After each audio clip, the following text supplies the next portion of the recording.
chapter 3, verse 13.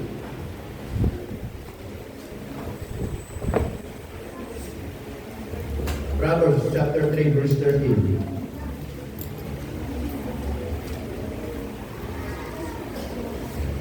Alright. Psalms, Proverbs chapter 3, verse 13. Okay.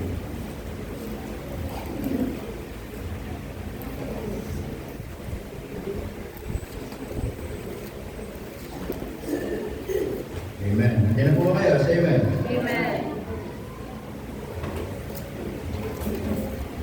Okay, verse 13. Sabi ng Bible, mga kapatid, in Proverbs chapter 3, verse 13, sabi po ng salita ng Diyos, in verse 13, sabi dyan, ano po sabi? Happy. Amen? Happy. Masaya. Mapalad. Amen? Or merong kaligayahan, merong kasiyahan. Sabi dyan, yung tao na ano, happy is the man that findeth wisdom. Amen, mga kapatid? And the man that getteth understanding. Amen? So, mapalad, masaya, ay kasiyahan sa isang tao na nakasumpong ng karunungan at pang-unawa. Amen, mga kapatid? Yan ang ating pag-aaralan. The true and false happiness. Amen? Yung tunay na kasiyahan at yung makikita natin yung tinatawag na maling kasiyahan. Amen po ba? Eh, sabi ng Bible dyan, malino po, mapalad yung tao na kasumpong ng ano? Karunungan. Ano sabi? Pang-unawa.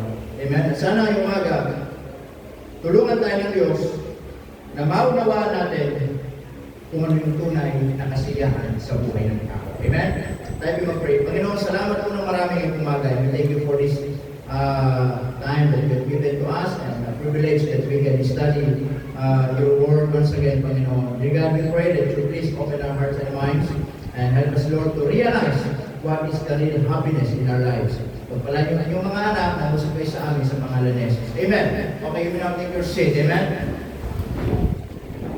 Amen. Bakit pa yung malaman?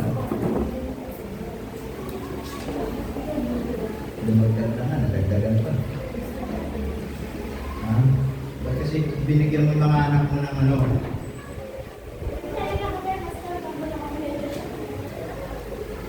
Ayaw nga daw tanongin mo yan. Ayaw nga nila ng pink. Lalo silang Christmas. Pink na clothes. Hindi na nila mo. Talagang parang nagpuplansya sila na sa masama na loob nila. Eh na, kung sinusunod sa sama na loob nila, ayaw na yun. Alam ko sila magawa. Meron na sila. Hindi ko naman sila mabayaran eh. Ang lalaki ng ganito. Mabayaran. Basta sa puso ninyo, lupay mo. Okay. Now, dito sa binasa natin, pag-aaralan natin tungkol po sa tunay na kasiyahan at maling kasiyahan. Amen? So, sapagkat ang Biblia ay nagtuturo po sa atin what are the real happiness in life. Amen? But, sa buhay natin, maraming mga taong ay hindi naiintindihan kung ano yung tunay na kasiyahan ng buhay sa lupa. Tama po? Akala nila yung tunay na kasiyahan ay itong mga bagay nito. And yet, the Bible, hindi pala yung mga kasiyahan. Amen, mga kapatid? At akala nila yung mga bagay na pangit sa kanilang buhay, hindi yung kasiyahan. Pero sa Bible, minsan, even yung mga bagay na hindi magagandang dumarating sa buhay natin, pwede pala natin ang kinikitang kasiyahan natin. Nakita ninyo mga kapatid? Alam nyo, hindi lahat ng magagandang bagay dito sa mundo magpapasaya sa tao. Amen? Hindi lahat ng mga bagay na magaganda dito sa mundo magbibigay ng kasiyahan sa tao. Magbibigay ng kapuluhan, kaligayahan sa buhay ng tao. Amen mga kapatid? Kaya nga po, dito sabi po ng Bible, in Proverbs chapter 3 verse 13, maliwanag po dyan, happy is the man that findeth wisdom and the man that getteth understanding. Amen? na kapag tayo daw ay naunawaan natin yung tunay na karunungan, naunawaan natin yung tunay na pang-unawa, ano ba yung mga bagay na magpapasaya sa atin, yun yung tunay na makasiyahan natin. Amen? So number one, let's look about the 4 ways, okay? The 4 ways to acknowledge happiness. Okay? 4 na bagay para makilala natin, makita natin, masumpungan natin sa buhay natin yung tunay na kasiyahan sa buhay natin. Amen po ba? Number 1. Okay, hindi tayo magpapakatagal pa pala. Bibilisin na natin para mabugas yung mga namin. Alright? Si Mami, nakapik. Gusto yan. Blue! Yan. Kala ko pink eh. Pakirahin mo na may strike yan pag nakapik. Okay. Number 1. 4 ways to acknowledge true happiness. Okay, number 1, makikita po natin through gratitude. Okay? Through gratitude, ibig sabihin, yung tunay na kasiyahan sa buhay ng tao ay yung una, yung tao marunong magpasalamat. Kaya nga sabi ng Bible in verse 13, happy is the man that findeth wisdom. Amen? And a man that findeth wisdom, mga kapatid, ay yun yung tunay na taong masaya. Tama? At kapag nasumpungan ng taong ito, yung tunay na pasasalamat, yung tinatawag natin gratitude, meron siyang wisdom ng Panginoon. Amen mga kapatid? Nasumpungan niya yung tinatawag na wisdom at pangtunay na pangunawa. Kaya sabi ng Bible in 1 Thessalonians chapter 5 and verse 18 mga kapatid, in everything, ano sabi doon? Give thanks. Amen? For this is the will of God. Tama? So being unthankful, it means disobedient. Amen? Not doing the will of God. Rebellion, stubborn. Amen mga kapatid? Murmurs. Yun yung kabaligtaran. Kaya ang sabi ng Bible doon, in everything. Amen? Na hindi lang tayo magpapasalamat sa mga bagay na nangyayari maganda sa buhay natin. Hindi lang tayo magpapasalamat sa mga bagay na lagi kong nagiging favor lang sa atin. Yung para bang lagi sumasang-ayon yung agos ng mundo, sumasang-ayon yung mga magagandang bagay sa atin. Alam nyo, sabi ng Bible, in everything, give thanks. Amen? Napakaloob din po doon yung mga bagay na hindi sumasang-ayon sa atin. Amen? Na hindi lahat ng prayers natin, mga kapatid, ay sinasagot ng Diyos ng yes. Do you understand that? Amen. God is answering God. But yes, no, and wait. Hindi lahat ng prayers natin, yes ang sagot ng Diyos. Minsan, no. And you should be thankful on that. Amen. Amen? Na kahit sinagot ng Panginoon, dininay niya yung prayers mo, dininay niya yung panalangin mo, it doesn't mean, mga kapatid, hindi ka na magpasalamat sa Diyos. It means, you should be thankful to God. Because we believe, when God says no, maybe God has a better plan for you. Amen. Amen mga kapatid? God has a better plan for us.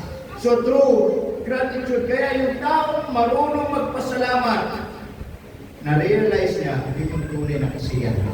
Kaya tingnan yung taong mareklamo, hindi nagiging masaya. Lagi nakasimangot, lagi yung no ay laging kulubot. Laging reklamo. Tama mga kapatid? Hindi mo alam kung anong nirereklamo niya. Naintindihan niyo mga kapatid? Right. Para pa yung isang manok, di ba? Kapag uminom yung manok, tataas niya. Di ba? Yung manok, di ba, pag uminom, itataas ang ulo. O, dalawa lang ang pwedeng ibig sabihin pag tinaas niya ang ulo. Tama? Di ba mga kapatid? O, una, nagpapasalamat siya. O, di ba? Tama ba? Pangatlo, reklamo siya. Inom siya ng ito.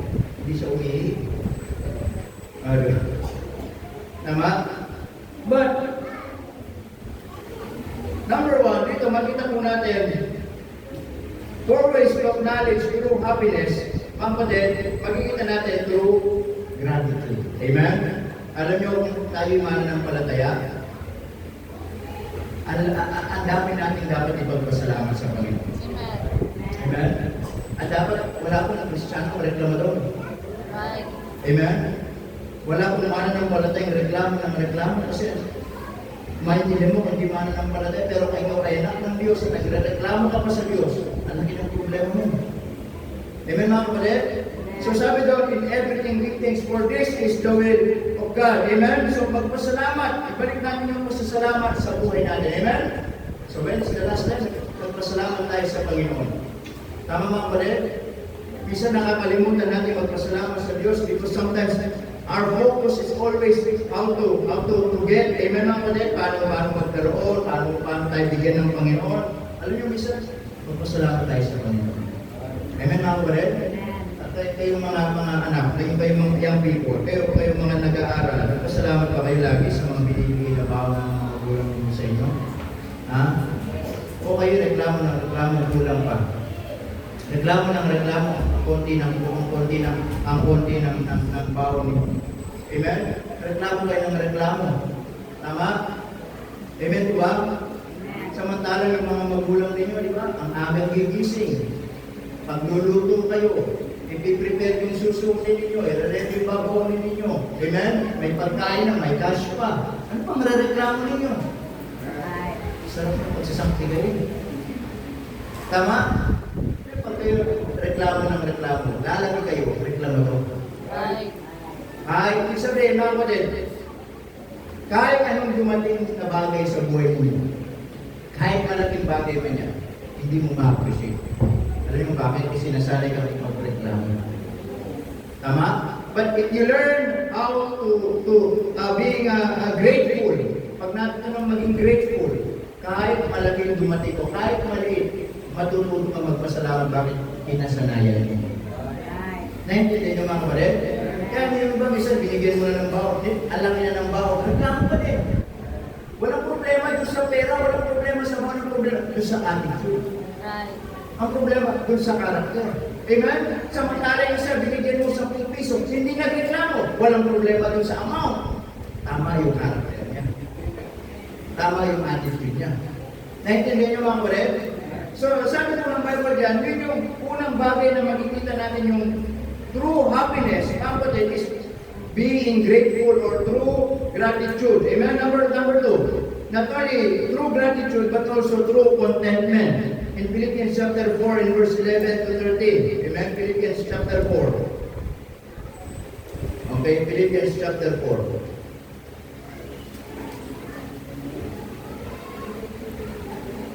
Sa mga Bible yan, Philippians chapter 4, verse 11 to 13. Okay?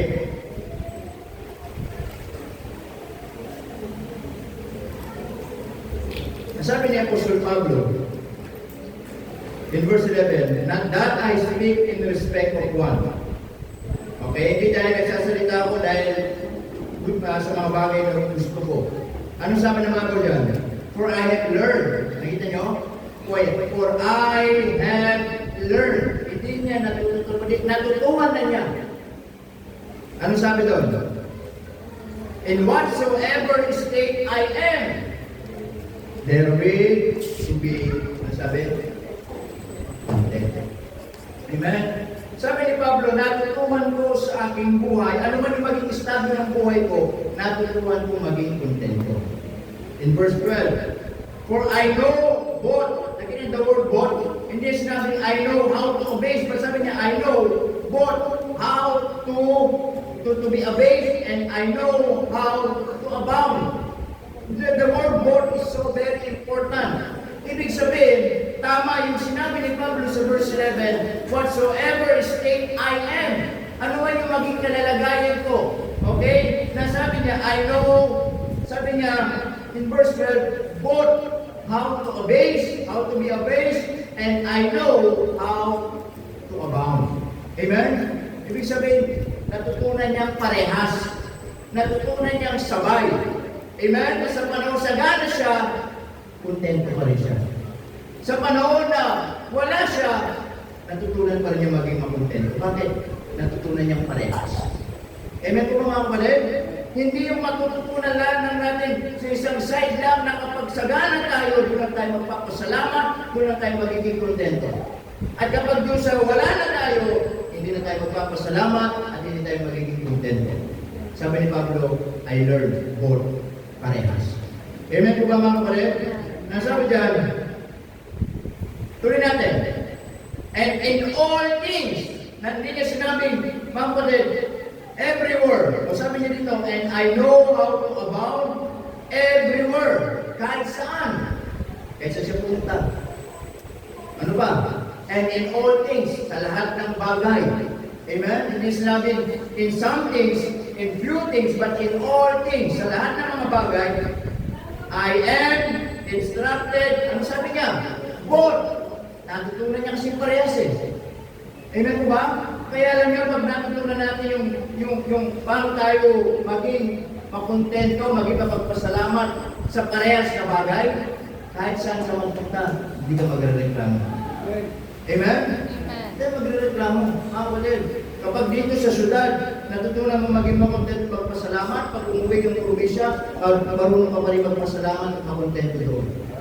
Tama? Amen po mga kapatid, hindi yung dito, nasanay tayo dito sa syudad at pagdating sa probinsya, at init-init, walang pagkain, reklamo tayo. Sabi, dito lang kasi tayo nasanay. Kaya sabi ni Pablo, everywhere, okay? And in all things, ano sabi? I am instructed. Sabi niya, both, ano sabi? To be full and to be hungry. Nakita niyo? Sa panahon ng may pinakain, sa panahon na walang pagkain. Sa panahon na sagana, sa panahon na walang kakainin. Amen mga kapatid? Oh, kaya po, mamaya, kung tayo magreklamo. Ha? Tayo magreklamo. Kung anong pagkain dyan, masaya tayo kumakain. Kaya masama sa loob mo. Kainin. Amen mga kapatid? Kasi sabi ng Bible yan, both to be full and to be hungry. Amen? Na kung saan mga kapatid, kapag nasanay tayo, minsan, pag masasarap ang pagkain, at minsan pag hindi na masarap, reklamo tayo, hindi dapat yun. Tama? Amen po ba?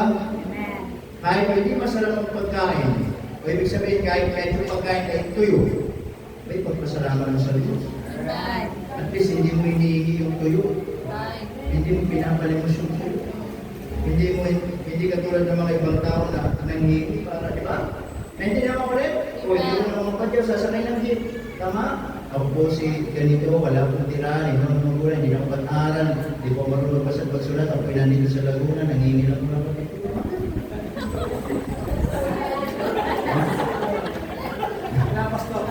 Oo, pag may sumangay, tapos yun, pag meron yun din sasabihin, mamimemorize mo. Hindi ko marunong magsulat ito. Tama? Pero, the point is this. Sabi na Bible dyan, instructed to be full and what? To be hungry. Amen? Ang sabi ng Bible dyan, kasi pero ako naniniwala mga kapatid. Kapag talagang pinakita mo sa Panginoon na hindi ka, sabi ko na pinakita mo na ikaw ay natutunan maging makontento, naniniwala ko, hindi ka gugutumin ng Panginoon. Amen. Naniniwala ko mga kapatid. Amen? Kapag nakita ng Diyos na nakita ka ng magpasalamat kaysa maliit na bagay, even the simplest thing, pinagpapasalamat mo, hindi ka gugutumin ng Panginoon. Tama? Amen po ba mga kapatid? Alam niyo, as I said, wala po yan sa bagay na meron ito. Amen? Wala sa bagay na hinahanap mo. Tama? Nasa ugali ng tao yan. Bakit? Kung pinag-usapan ng material, ang dami mga tao sagana sa material, nakakain lahat ng pagkain, pero reklamo ko rin ang reklamo.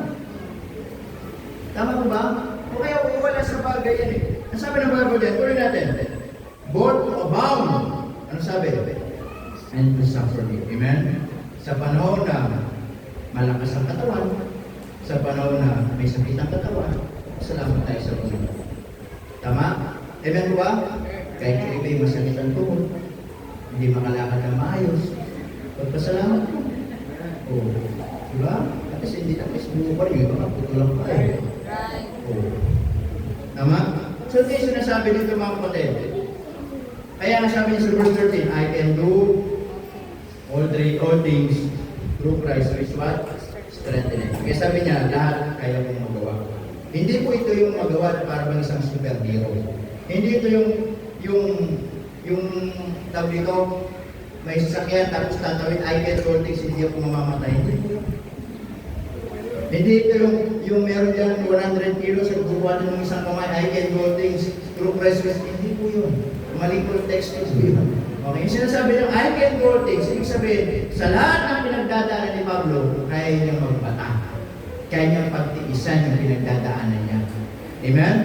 Dahil alam niya, ang Panginoon, pinapalakas siya. Hindi man physically, pero spiritually, para siya maging matatag sa Panginoon. Amen mga kapatid? So sabi ko diyan, 4 ways to acknowledge true happiness. Number 1, through gratitude. Number 2, through contentment. Amen? Kaya lagi kayo magpasalamat, lagi kayo maging makontento. Amen? Young people, you should be always thankful and be content kung anong meron ka. Tama? Ka na magreklamo, ka na maghanap kung anong pagkain, kainin mo. Salamat nga kayo, may kinakain kayo eh. Tama po ba? Salamat nga kayo, may mga magulang kayo nagpapaaral sa inyo eh. O yung iba nga gusto mag-aral, hindi makapag-aral. Tama po ba mga kapatid? O yung iba hindi na papasok kayo, ang gaganda ng mga sinusunod niyo, planchado. O di na, mga mukha, mukhang planchado na. O, di ba? Pumasok pa kayong gusgusin, pumasok pa kayong sipunin, pumasok pa kayong parang taong grasa. Hindi naman ah.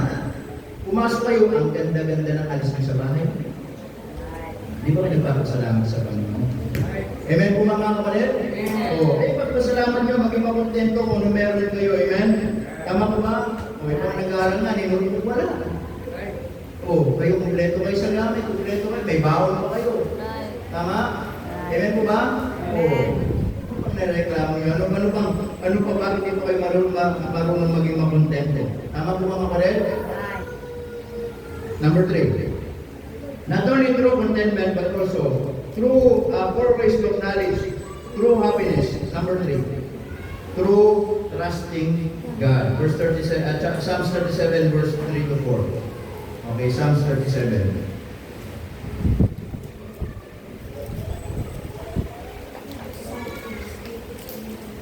Okay, Psalms 37. Verse 3 to 4. Okay, number 3 na makikita natin, para acknowledge natin, makita natin tunay na kasiyahan is what? Through trusting God. Sa pamamagitan ng pagtitiwala sa Diyos. Sabi na bago in verse chapter 37, in verse 3 and 4, sabi niya, trust in the Lord. Amen? There is a person na pwede natin pagtiwalaan and do good. Ano sabi? So shalt thou dwell in the land, and verily thou shalt be fed. Verse 4, delight thyself also in the Lord. The word delight means, mga kapatid, yung ikasiya natin ang Panginoon sa buhay natin. Tama? Yung ang Panginoon maging kasiyahan natin sa buhay natin. And He shall give thee, ano sabi? The desires of thine heart. At ibibigay ng Diyos kung ano yung talagang nais ng puso. Naintindihan nyo? Amen? So kapag natutunan natin magtiwala, ikasiya natin yung buhay natin sa Panginoon, ibibigay ng Diyos, ano sabi? Kung ano yung naisin ng puso mo. Tama mga kapatid? Pero pag reklamador ka, hindi bibigay ng Diyos yung gusto mo. Pag hindi ka marunong makontent, hindi bibigay ng Diyos yung gusto mo. Amen? Kaya sabi sa verse 5, commit thy way unto the Lord. Amen? Trust also in Him, and He shall bring it to pass. Amen? So number 3 is pagtitiwala sa Diyos. Ito lagi natin na pag-aaralan. Amen? Kasi ang tunay na masaya tao, marunong magtiwala sa Diyos. Hindi laging didepende sa alam mo mga kapatid, marami mga tao na magagaling, marami mga tao na maraming resources, pero as long na hindi sila nagtitiwala sa Diyos, sometimes kahit magagaling sila, nag-baby sila. Tama ba mga kapatid? Ibig sabihin, pagpapakita lamang yun, talagang kahit ano man ang magaling man tayo, tiwala pa rin tayo sa Panginoon. Huwag tayong magdidepende sa sarili natin. Huwag tayong didepende kahit sa pinag-aralan natin. Didepende pa rin tayo sa Panginoon.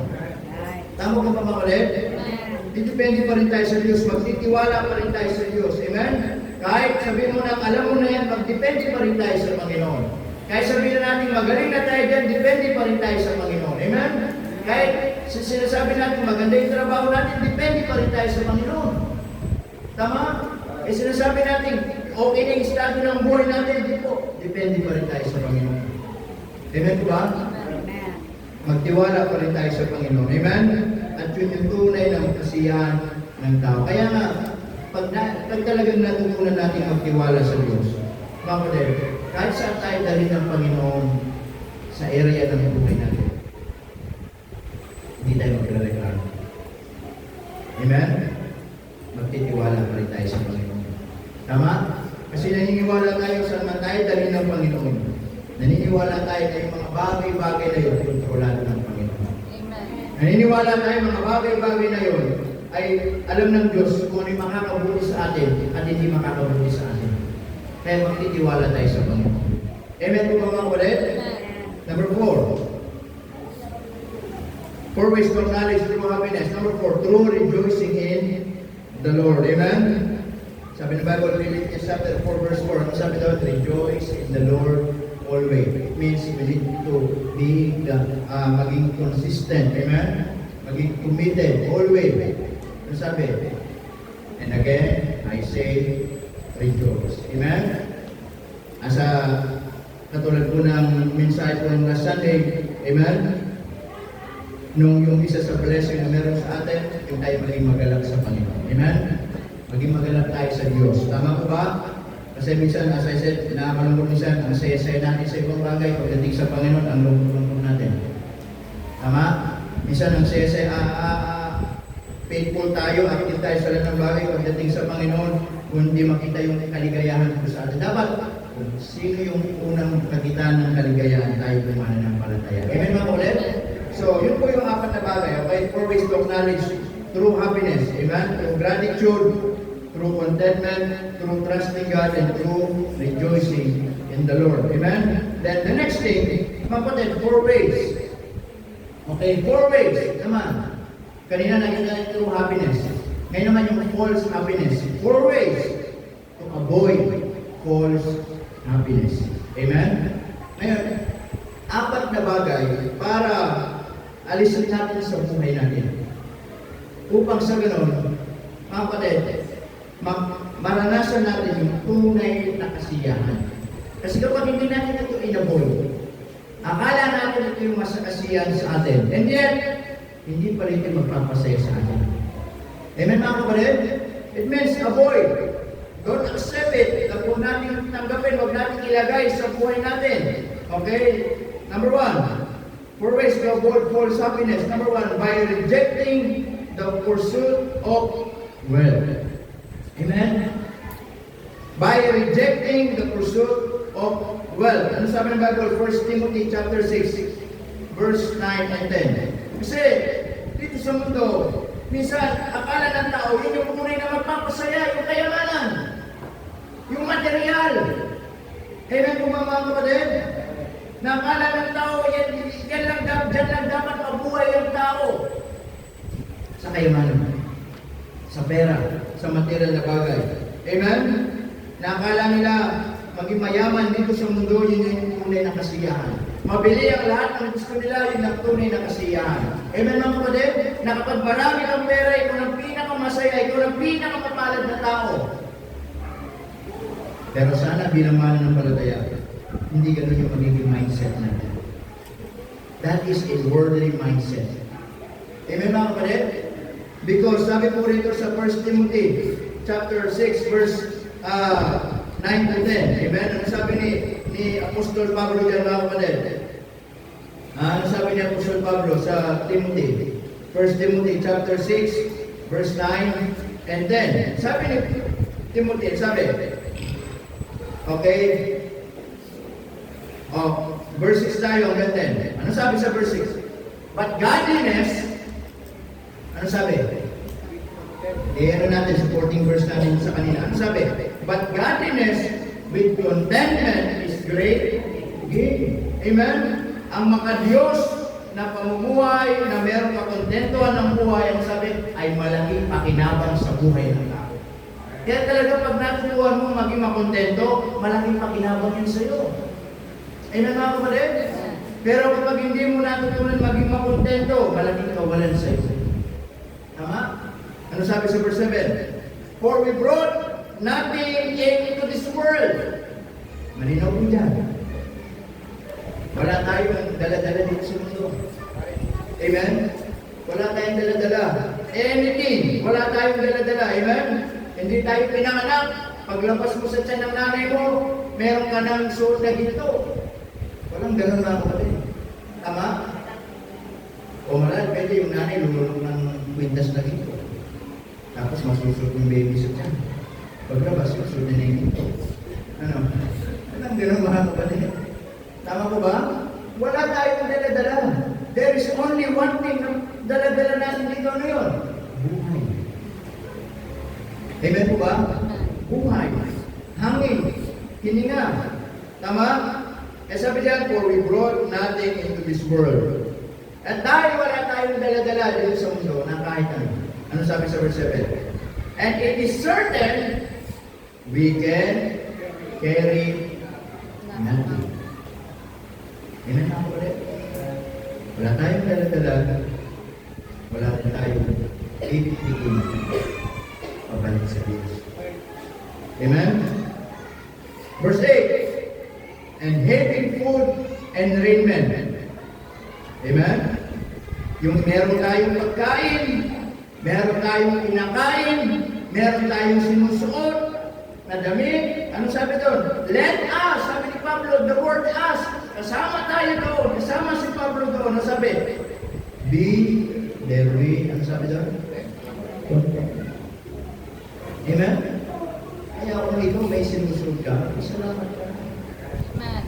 Amen po mga kapatid? Kung may kinakain ka, ipagpasalamat mo sa Diyos. Talaga tunay huwag magre-reklamo. Dahil mamaya walang magre-reklamo. Amen mga kapatid?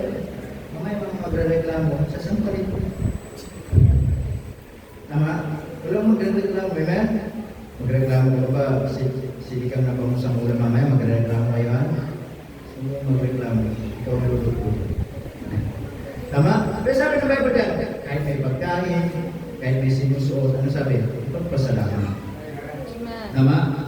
Now, ano sabi? In verse 9. Ano sabi sa verse 9? Okay? So, yung point natin dito, kanina nakita natin, 4 ways to acknowledge true happiness. Amen? Ngayon naman, avoid. Okay? To avoid. Okay? Iwasan. Huwag gagawin. Huwag magiging mindset natin. Tama? Ang sabi dyan mga kapatid sa 1 Timothy chapter, ano po? 6 verse 9 verse 10. Sabi nasa natin yan. Ang sabi dyan, but they, okay? Kanina sabi ni Pablo dyan, di ba? Sa verse 8, let us, yung the word us kasama siya. Yung they, hindi siya kasama. Meron siya specific na tinutukoy na klase ng mga tao na kailangan natin huwag gayahin. Huwag kailangan natin i-avoid. Amen? Na kailangan, kung gano'n yung mindset nila, hindi gano'n yung maging mindset natin. Ano sabi ng Bible dyan? But they that will be rich. Amen? Ano sabi sa mga kapatid? But they that will be rich. Ano sabi? Fall into temptation and a snare. Nakita nyo? Yung mga taong nagpapakayaman lamang sa kanilang buhay. Ano sabi doon? Ay mahulog sa lahat ng mga tukso. Alam nyo, pag pinag-usapan ng yaman, ang daming pwede gawin ng pera. Amen po ba? Ang pera, pwede kumita ng buhay. Ang pera, pwede magbago ng buhay, magandang pagsasama ng kaibigan, pamilya, mag-asawa. Akala natin, akala ng maraming tao, lagi pera ang solusyon sa buhay. Akala nila pera, mabibili lahat ng bagay. Akala nila pera, magiging dahilan para giginhawa ang buhay. Akala nila pera, magiging kasagutan para sa ikakaayos ng pamilya ng buhay o sa lahat ng buhay ng tao. Hindi po. But the fact, sometimes, ang pera nagiging dahilan para yung mag-asawa maghiwalay. Minsan, ang pera nagiging dahilan para yung magandang relationship ng isang pamilya, magkakapag-anak, mag-aaway-away. Amen? Minsan, yung pera ay nagiging dahilan, minsan yung magkaibigan, hindi na magkaibigan. You see, hindi ko pera ang solusyon. Ang Panginoon. Right. Ay sabi ng Bible yan, but they that will be rich into temptation and snare. The word snare, patibong. Amen? Kaya akala nila yung pera lang yung kasagutan, pero hindi nila alam minsan yung pera nagiging dahilan para ilagay sila sa buhay na parang pinapatibong nila yung sarili nila. Amen? Ano sabi doon? Which drawn, ano sabi? And into many foolish, ano sabi? And heartful lust. Hindi lang po lust, heartful lust. Hindi lang po sabi, and into many foolish. Amen? Lahat. Kaya minsan ang pera, dami pwedeng gawin. Amen mga kapatid? Ano sabi doon? Which drawn men, upang ibagsak ang tao saan? In destruction and perdition. Naintindihan na ba kapatid? Kaya po, kung hindi yung magiging mindset ng tao, mga kapatid, is yung kanilang buhay, ay akala nila yung tunay na kasiyahan, mga kapatid, is maging sa pamamagitan ng karangyaan dito sa lupa, kayamanan dito sa lupa, kalayawan dito sa lupa, hindi yung tunay na magpapasaya sa tao. Amen mga kapatid? Because Apostle Paul said, avoid. Amen? Ano sabi sa verse 10? Okay, dito sabi niya, for the love of money is the root of all evil. Money is not evil. Don't make me wrong. I want to make it clear. Money is not evil. Hindi masama ang pera, mga kapatid. Amen? Kailangan natin ng pera. Tama? God gives money. Amen? God creates money. Tama? Tama po ba? Para siyempre, yung ating mga araw-araw na mga kailangan, mabili natin. Tama? Pero kung yung magiging mindset kasi ng tao, ay puro na lang pera habang nabubuhay siya. At yun yung tingin niya magpapasaya, hindi na po yun tama. Amen mga kapatid? Amen po ba? Kaya sabi ng Bible dyan, money is not evil. Evil is what? The love of money. Kapag nilagay niya sa kanyang puso, mga kapatid, iniibig ng tao ang yaman, iniibig ng tao ang pera, iniibig ng tao ang salapi, at akala niya yun yung magpapasaya sa kanya. Doon magsisimula ang tunay na kapahamakan, amen? Lahat ng kasiraan ng buhay, ano sabi doon? Lahat ng ibabagsak ng tao. Tama po mga kapatid? Ay maliwanag po dyan. Money, for the love of money, is the root, pinakaugat, amen? Hindi na po bunga ng kasamaan. Hindi sinabi, the love of money is the root of all evil. Hindi po. The root, pinakaugat. Kaya kailangan tanggalin ng tao yung pag-ibig sa salapi sa kanyang puso. Amen po ba? At makita niya yung tunay na kasiyahan. Tama? Alam niyo, tunay nga, hindi po pera magpapasaya sa tao. Kasi nga kung yaman lang, ang daming mga yaman, mga kapatid, hindi masaya. Tama po ba? Amen? Maraming mga mayaman, walang kapayapaan. Yes? Nabibili na kung meron sila. Meron sila na wala tayo. Nakakain nila na hindi natin nakakain. Sagana sila. Amen mga kapatid? Pero, minsan wala silang kapayapaan.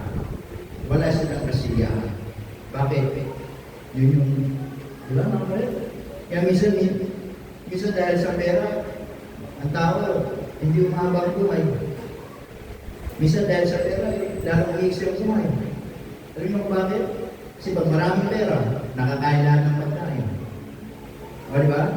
Pag nakain lang ng pagkain, yun ang magsisimula, yung sakit. O, pag nagkasakit na, o, di ba? Nagme-maintenance na. O, di ba mga kapatid? Buti pa yung walang pera. Hindi makabili. Makamatay nga lang sa lupa.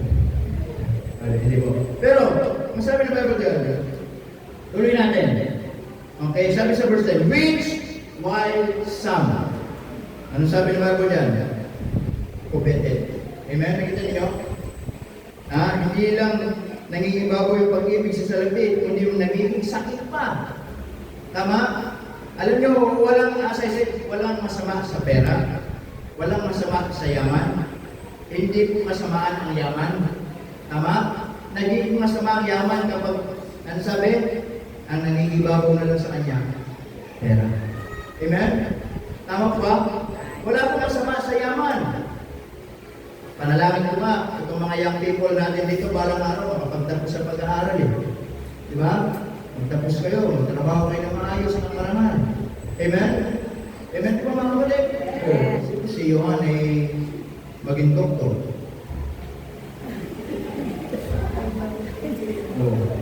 Diba? Si Reben maging pulis. Si Aaron maging kriminal. Pag binaril mo yan, gagawin din yan. Diba? Pero walang masama. Kaya lang kasi dito, talagang hina-highlights niya kapag naging yung puso ng tao ay salapi. Ano sabi? Nagiging lahat ng sakin. Nagiging kubetes. Amen? Kaya panalangin ko, pagpalain kayo ng Diyos, maging mayaman, pero huwag kayo magiging mga sarili. Kayamanin kayo ng Diyos, huwag kayo magiging selfish, huwag kayo magiging madakot. Amen? Na gamitin niyo yung mga pagpapala ng Diyos na yan, maging pagpapala sa iba. Yun yung proper way. How to use the blessings of God. O yung pera, money, pinagkakakitaan, gamitin, paano maging pagpapala. Pero pag lagi puro ganun, sakit. Sabi, amen po ba mga kapatid? Sabi ng Bible dyan, they had earned from the faith. Minsan, nagiging dahilan pa yung pera para hindi magigilig ng tama sa pananampalataya. Kaya tunay, sabi ng Bible, diba? Alam mo, hindi naman lahat ng mayaman eh. Hindi naman lahat ng mayaman na pupunta sa impyerno. Kaya sabi ng Bible doon, sabi ng Panginoon, mas malaki kasi yung chance sa taong mayaman hindi makarating sa lahat. Bakit minsan yung nagiging Diyos nila pera? Amen? May sabi ng Panginoon, mga kapatid, mas maigi pa sa kamelyo pumasok sa butas ng karayom kaysa sa taong mayaman makarating sa kanila ng Diyos. Amen? Dahil minsan yung pera, yung kayamanan, hindi nagiging Diyos ng tao.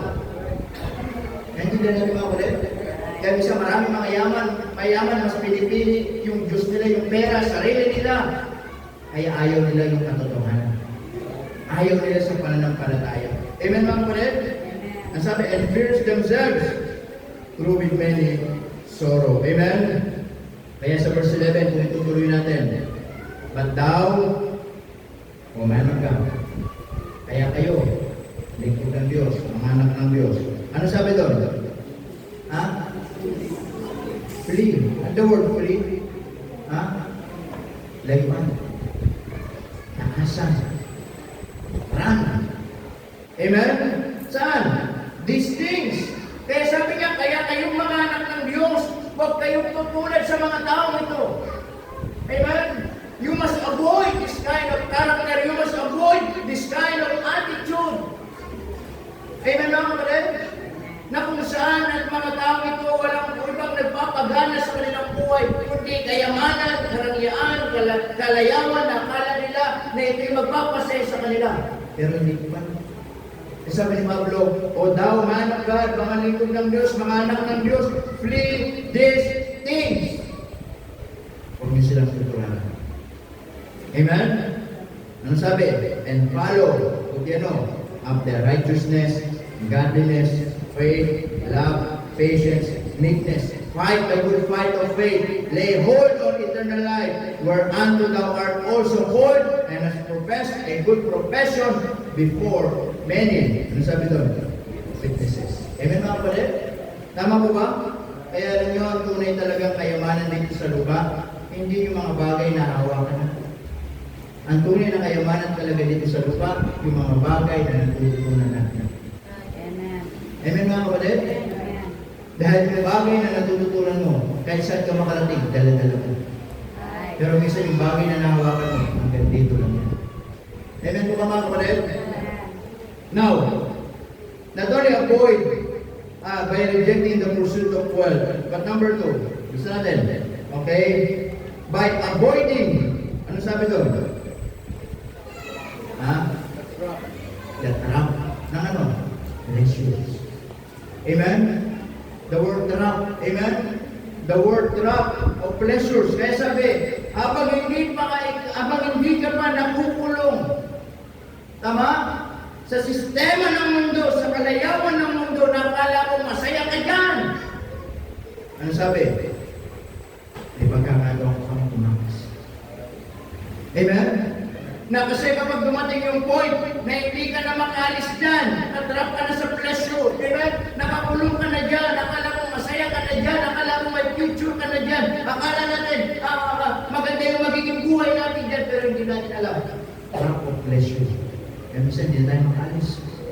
Amen? Na para bang, kapatid, yes, yung pleasures, kasiyahan, kaligayahan, pero minsan, maling kaligayahan pala. Maling pleasure pala. Amen po mga kapatid? Yung sabi diyan, avoiding the trap of pleasures, that is what exactly happened. Mga kapatid, kay King Solomon, amen? Yung sabi ng Bible sa Ecclesiastes chapter 2. Okay, Ecclesiastes chapter 2, buksan natin. Sige po, malapit na tayo magdapos. Tama-tama, matatalo na yung mga king. Ecclesiastes chapter 2. Ready na po kayo magbukas ng ikan mga king?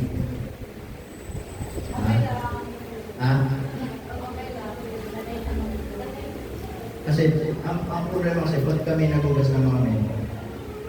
Bumili ka sa mga sabot pang bugas. Eh, pag natalo kasi, sabi ko, itatalo ko yung pang bugas. Sabi ko bugas, pero wala sabot. Tapos yung tubig, ipapatay ko yung tubig. Wala yung magbalaw. Okay, Ecclesiastes chapter 2. Ano sabi dyan?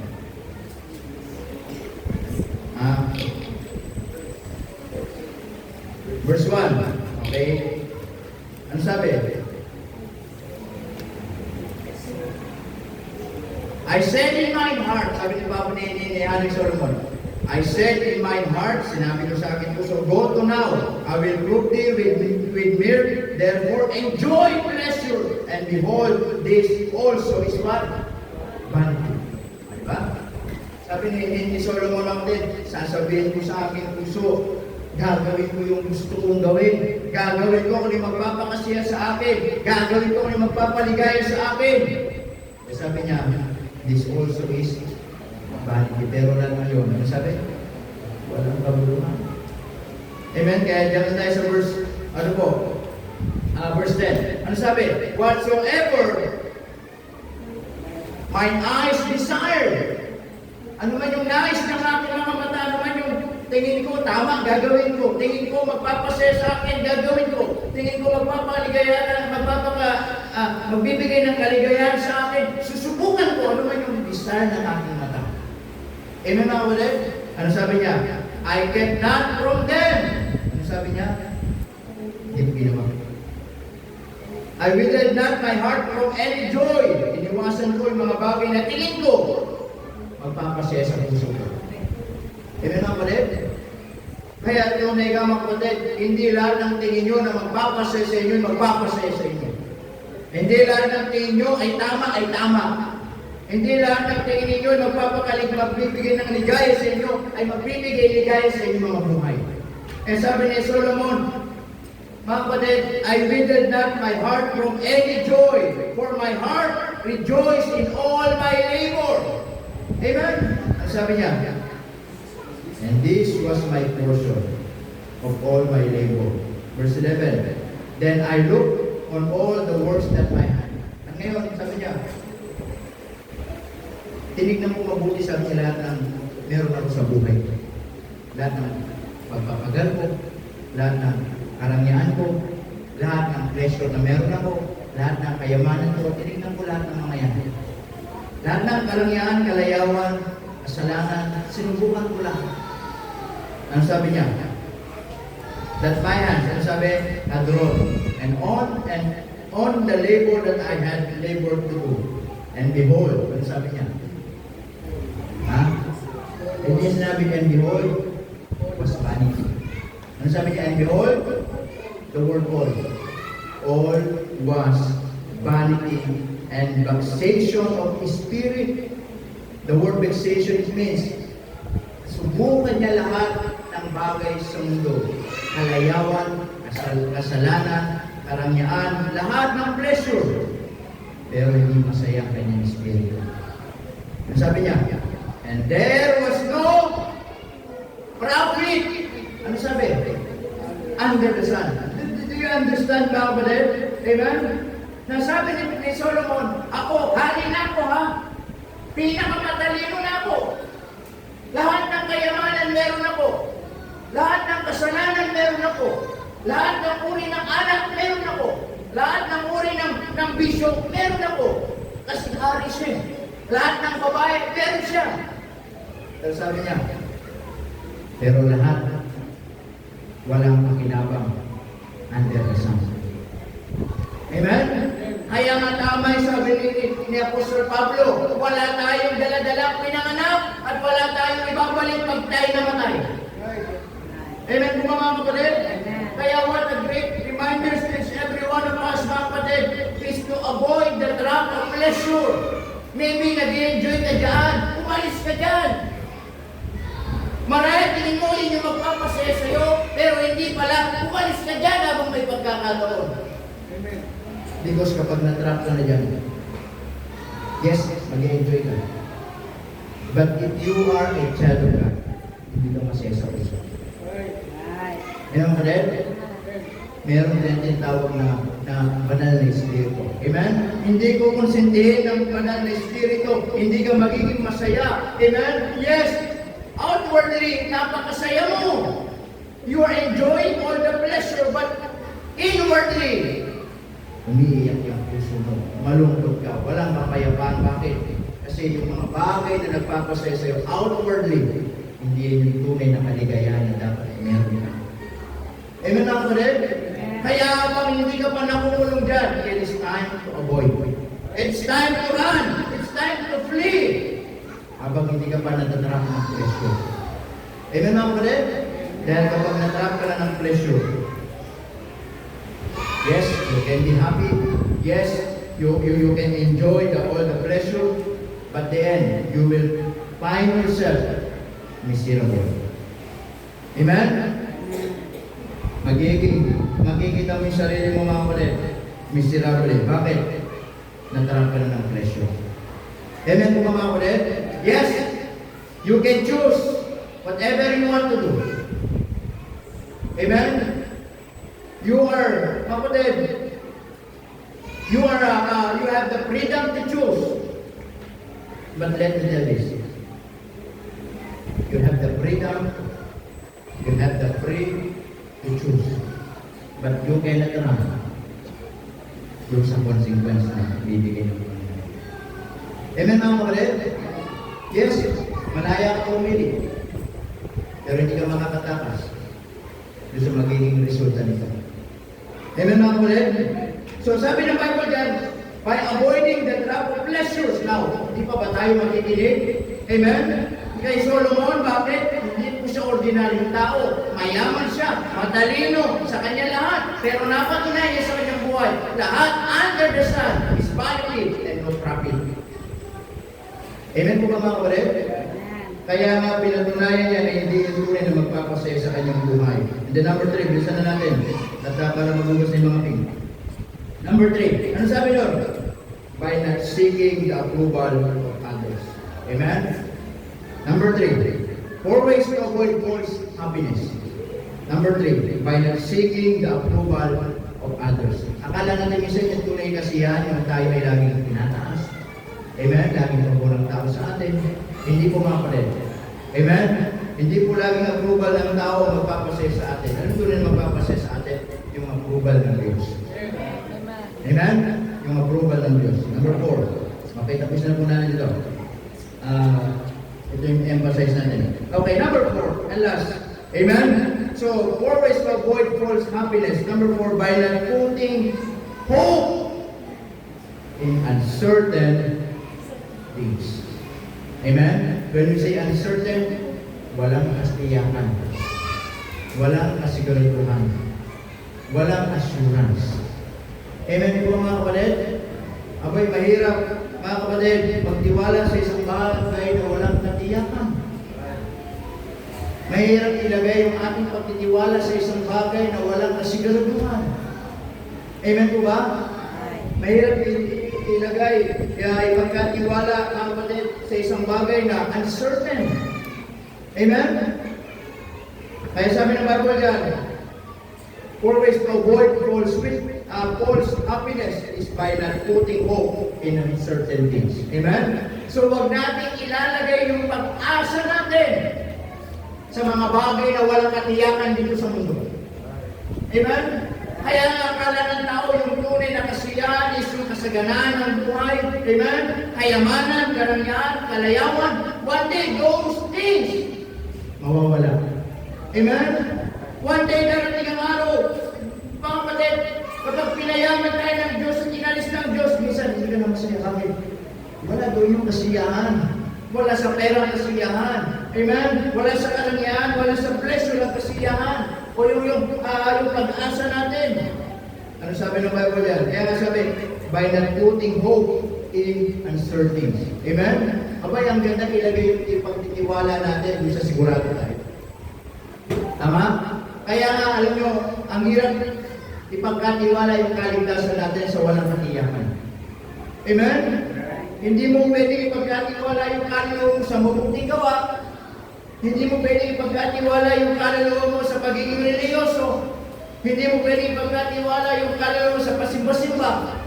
Hindi mo pwede ipagkatiwala yung kaluluwa mo sa pagsamba mo sa Diyos-Diyosan. Bakit? Those things is uncertain. Abay, magandang ipagkatiwala yung kaluluwa mo sa tunay na Diyos. Amen. Amen? Dahil Diyos na kaya galing sa langit talaga yung kaluluwa mo. Tama? Kaya akala ng iba, yung kaligtasan pagpunta sa langit is ipagkatiwala kay pare, ipagkatiwala kay pope, ipagkatiwala kay kung kanino mga nagsasabing sila yung dadaanan para makarating sa langit. Hindi po. Mabibigo ang tao. Gusto mo nang walang kabiguan, ipagkatiwala ang kaluluwa mo sa tunay na kaligtasan ay ang Panginoong Jesucristo. Bakit? Eh siya yung bumaba dito, namatay para sa iyo. Could you imagine that? Amen? Si Kristo yung bumaba, namatay sa krus sa Kalbaryo para bayaran, tubusin ka sa kasalanan. Tapos ipagkakatiwala ng tao yung kanyang kaluluwa sa ibang bagay. It's unfair. Amen? Kaya sabi ng Bible dyan sa Psalms 146. Okay, Psalms 146, verse 3. Okay, Psalms 146. Verse 3. The Bible tells us in verse 3 ng Psalms 146. Ano sabi? Put not your trust in princes, nor in the Son of Man, in whom there is no help. Amen? Huwag daw natin ipagkatiwala o ilagay pagtitiwala natin sa mga princess, sabihin mga prinsipe o mga taong kilala, nor in the Son of Man. Sabi ng Bible dyan, in whom there is no help. Na wala naman talaga tulong sa. Amen? Kaya minsan talaga, sabi ng Bible in verse 4, His bread goeth forth, He returneth to His earth, and in that very day His thought perish. Amen? Naintindihan natin mga kapatid? Ibig sabihin, sinasabi lang dito, kahit minsan sa tao, huwag natin ipag-ibigay, huwag natin ilalagay pag-asa natin sa tao. Kaya tunay sabi ng Bible, sabi, mga kapatid, it is better to trust in the Lord. Amen? Than to put confidence in man. Mas may talaga sa Diyos natin pagkatiwala kaysa sa tao. Minsan pag sa tao, minsan mabibigo tayo. Minsan mag-fail tayo. Amen? Sabi ng Bible, but not putting hope in uncertain things. 2 Corinthians chapter 4. Okay? Bakit? Bakit sinabi ng Bible? O bakit sinabi mga kapatid na hindi doon sa mga uncertain things natin ilalagay yung pag-asa natin at wala talagang pag-asa sa mga uncertain things. Sabi dyan sa verse 18. Okay? Ano sabi? Verse 18. Ano sabi dyan? While we look not at the things which are seen. Amen? But the things which are not seen. Amen? Mas ibigay natin yung pag-asa natin. Mas hangarin natin, pagsikapan natin, hintayin. At At makita yung mga bagay, ano sabi doon? Mga kapatid, na hindi nakikita kaysa sa mga bagay na nakikita. Amen po ba? Bakit? Ano sabi sa kasunod? For the things which are seen, ano sabi? Are temporal. Lahat ng mga bagay na nakikita natin, pansamantala lamang. Amen po ba? Yung mga bagay dito sa lupa, pansamantala. Amen? Kalakasan natin, pansamantala. Tama po ba? Even yung buhay natin, pansamantala. Ano sabi dyan? But the things which are not seen, ano sabi? Are eternal. Kaya nga sabi niya, yung mga bagay na hindi nakikita ngayon, yung mga bagay na hindi nakikita, nasa langit yung mga yun. Amen? Kaya ibig sabihin, huwag natin ilagay yung pag-asa natin dito sa lupa, dito sa mundo, dito sa mga bagay ng mundo ito, mga kapatid. Ibigay natin yung pag-asa natin doon sa makalangit na mga bagay. Bakit? One day, even yung buhay natin, uncertain, mawawala na. Pero yung sa langit, certain. Amen? Yung mga bagay na lalo natin hindi nakikita dito, mas papaginabangan natin dito sa langit. Amen mga ulit? Kaya nga mga kapatid, mga kaibigan, it is a great reminder to everyone of us saan nakalagay ang pag-asa natin. Amen? Ano yung nagiging pag-asa mo sa buhay dito sa lupa? Kayamanan, trabaho, kalakasan, kaibigan, tao. Hindi po. Sana ilagay natin yung pag-asa natin dito sa lupa. Doon sa mga bagay na hindi natin. Amen. Amen po ba mga kapatid? Because if we are not being aware, mga kapatid,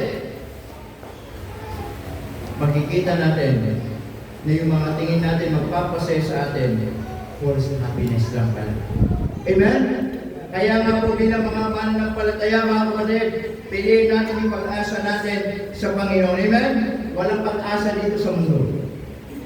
Tama? One day, gugunawin ng Diyos ang mundo ito. Walang pag-asa sa anumang mga bagay dito sa mundo. Amen? Bakit? Mga bagay dito sa mundo, mawawala anytime. Tama po ba? Kaya nga kung hindi tayo mag-iingat mga kapatid at akala natin yung pag-asa natin dito sa mga bagay ng mundo, sa sistema ng mundo, one day, mawawala tayo sa Panginoon. Amen mga kapatid? Mawawala yung tunay na kasiyahan natin. Tama? Nakala natin yung magpapasaya sa atin, pero totoo, hindi pala. Tama? Tingnan natin ano yung mga tunay na magpapasaya sa atin. Amen? So dito, pinakita sa atin ngayong umaga, ano yung mga tunay na magpapasaya at ano yung mga hindi talaga dapat ikasiya natin. Ano yung mga bagay na hindi pala talaga dapat, mga bagay na hindi talaga nagbibigay ng kasiyahan sa atin. Amen? So nakita natin 4 ways to acknowledge true happiness, through gratitude. Magpasalamat ka kung meron ka.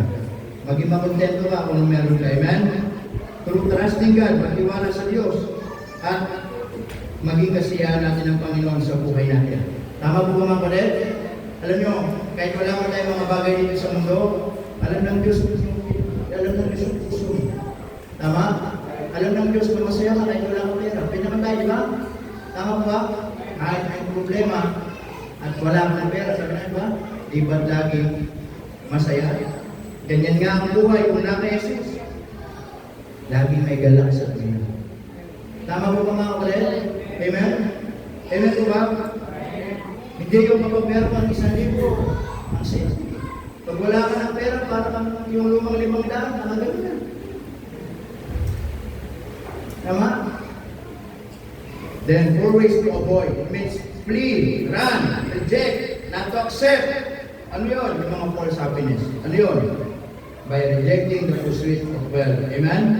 The love of money is the root of all evil. By avoiding the trap of pleasures.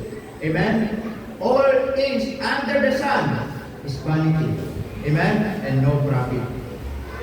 By not seeking the approval of others. Amen? And last, by not putting hope in uncertain things. Amen? Sa mga bagay na uncertain, wala doon yung pag-asa natin. Ilagay natin yung pag-asa natin doon sa mga bagay na hindi natin kita. Amen mga kapatid? Kaya this morning, as we close, Ano yung nagpapasaya sa iyo ngayong umaga? Saan ka nagiging masaya ngayon? At yung tingin mo yung kasiyahan na meron ka ngayong umaga nito, kapatid, yan ba'y tunay na kasiyahan o baka maling kasiyahan? Sana ngayong umaga makita natin kung yung tunay na kasiyahan sa bawat isa sa atin. Tayo po natin tumayo at tayo po manalangin. Let's pray. Manalangin tayo. Dakilang Diyos, marami pong salamat.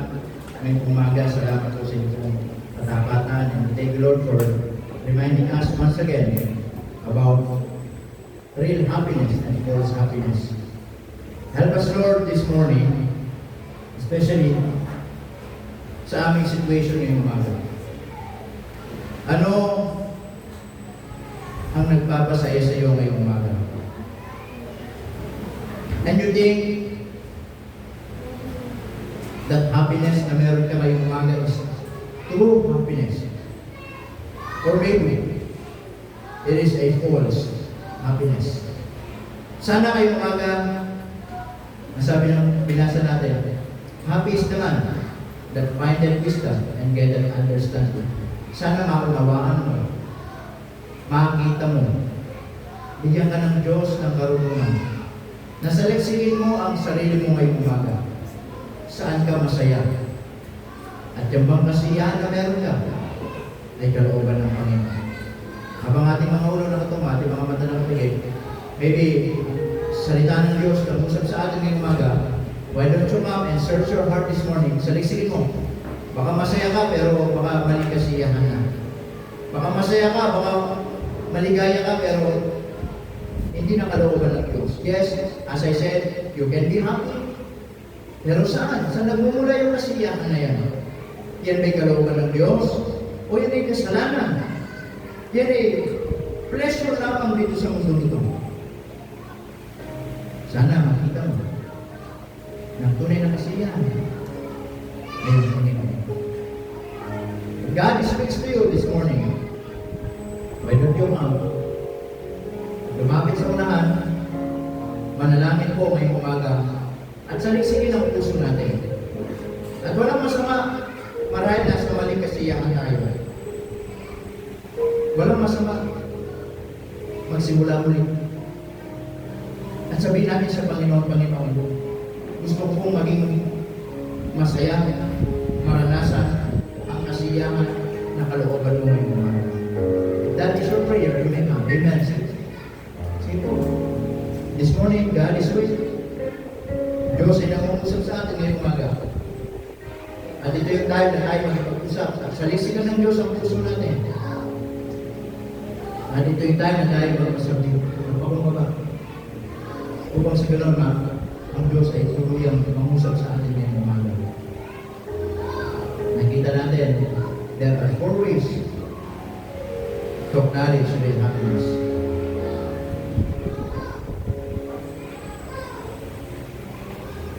Sa pagiging mapagpasalamat, magiging makontento.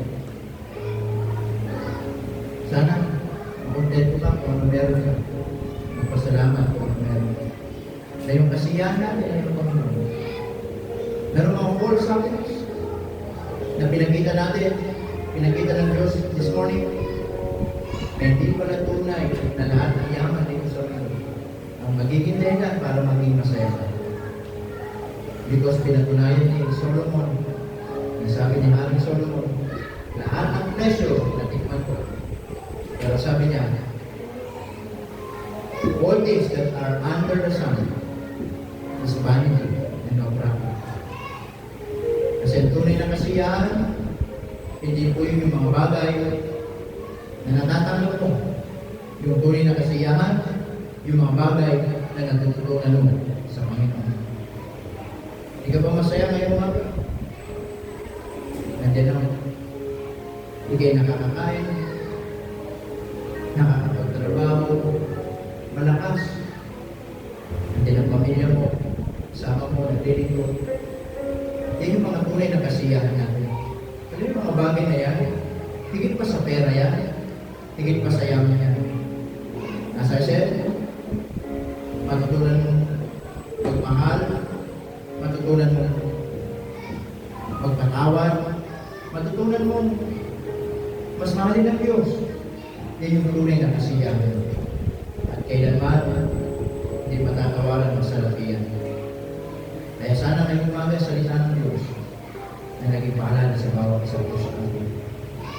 That the conclusion of all these things, ang tunay na kasiyahan, nagmumula sa Panginoon. Sana ngayong umaga, pinapala tayo sa salita ng Diyos. Panginoon, maraming po salamat sa paalala niyo po sa amin. Help us, Lord, to acknowledge the real happiness sa buhay ko namin. And help us, Lord, to avoid false happiness sa buhay namin. Salamat po sa inyong mga salita sa pamalang message. Amen. Amen. Praise the Lord. And you may have to sit.